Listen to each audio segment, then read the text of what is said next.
আমরা স্ক্রিনে যে মুহূর্তটি দেখতে পাচ্ছি সেটা কিছুক্ষণ আগের।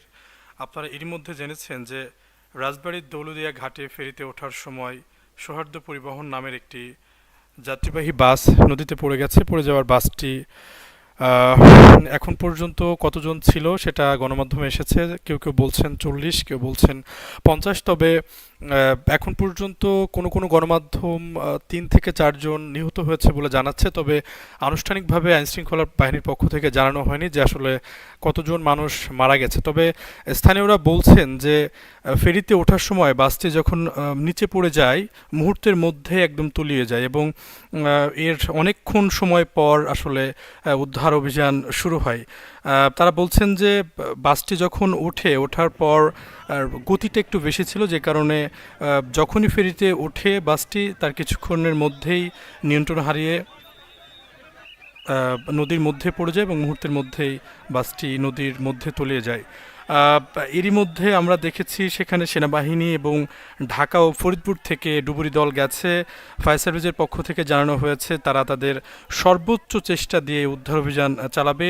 আমরা এর মধ্যে আপনারা যে ছবিটি দেখছেন যে সেনাবাহিনী গেছে এবং উৎসুক জনতাকে স্থান ত্যাগ করার জন্য বলছেন এবং উদ্ধার অভিযানে ব্যাহত হয় এমন কর্মকাণ্ড এড়িয়ে চলার আহ্বান জানানো হচ্ছে। ফায়ার সার্ভিসের পক্ষ থেকে বলা হয়েছে যে তাদের আশেপাশে যে ইউনিটগুলো আছে এরই মধ্যে ঘটনাস্থলের উদ্দেশ্যে রওনা হয়েছেন এবং তাদের যে বিশেষ টিম আছে ডুবুরি বিশেষ টিম, সে টিমটিও এরই মধ্যে রওনা হয়েছে। তবে এখন পর্যন্ত আমাদের যে প্রতিবেদক সেখানে রয়েছেন তিনি যেটা জানাচ্ছিলেন যে এখন পর্যন্ত ব্যাপকভাবে যে উদ্ধার অভিযান সেটা শুরু হয়নি এবং সেখানে যেহেতু নদীতে বাসটা ডুবে গেছে অর্থাৎ সাধারণ মানুষও কিন্তু তেমন কিছু করতে পারছে না। এখানে ডুবুরি দল ছাড়া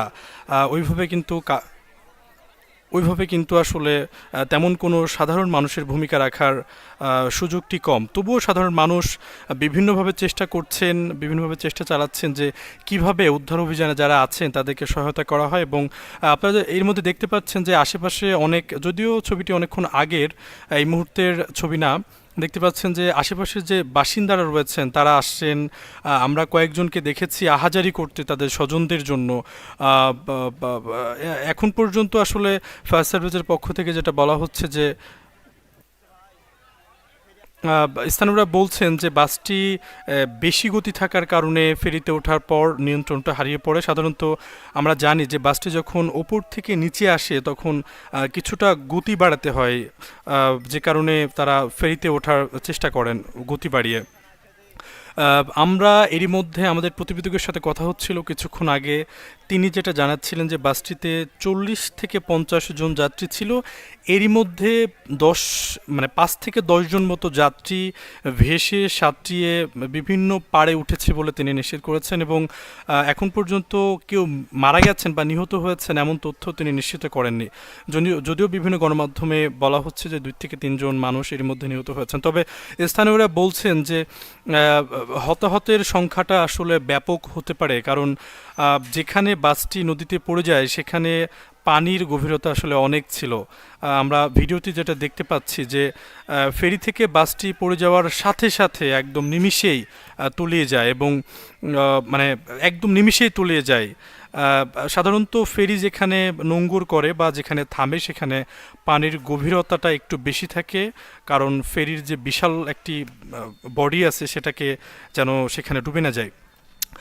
ডুবুরি দলের সদস্যরা জানিয়েছেন যে বাসটি পল্টুনের নিচে চলে যাওয়ার কারণে জানালা ও দরজা ভাঙা যাচ্ছে না।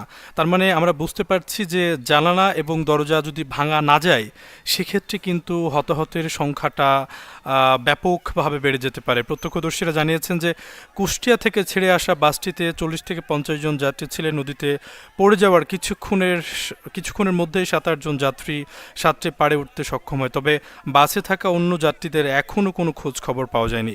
রাজবাড়ী ফায়ার সার্ভিসের সহকারী পরিচালক দেওয়ান সোহেল রানা জানিয়েছেন যে যাত্রীবাহী সৌহার্দ্য পরিবহনের একটি বাস ফেরিতে উঠতে গিয়ে নিয়ন্ত্রণ হারিয়ে আসলে নদীতে পড়ে যায়। তবে বাসটির যান্ত্রিক কোনো ত্রুটি ছিল কিনা বা কেন আসলে এভাবে নিয়ন্ত্রণ হারিয়ে পানির মধ্যে পড়ে গেল এটা এখন পর্যন্ত কোনো পক্ষ থেকে নিশ্চিত করা হয়নি।